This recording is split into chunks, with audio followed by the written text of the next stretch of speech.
औज़ुबिल्लाहिमिनश्शैतानिर्रजीम बिस्मिल्लाहिर्रहमानिर्रहीम। अस्सलाम वालेकुम। इस वीडियो के अंदर मैं आपको बताने जा रहा हूँ मिलिट्री इंजीनियरिंग सर्विस के बारे में।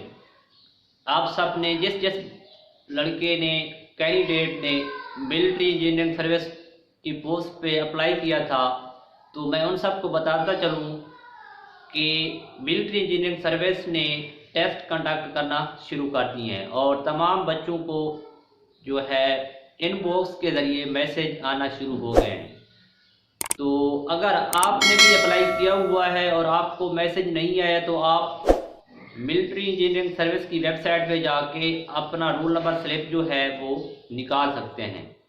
तो लाजमी आप मिलिट्री इंजीनियरिंग सर्विस की वेबसाइट पे जाएं, वहाँ से अपना चालान फॉर्म निकालें। और क्योंकि ये सिर्फ जिस एरिया में आपने अप्लाई किया वहाँ नहीं हो रहा, मैंने मुल्तान का अप्लाई किया था, मेरा टेस्ट जो है वो बहावलपुर में हो रहा है। तो आप भी देख लें कि आपकी डेट कौन सी है टेस्ट की और हो किस ज़िले में रहा है।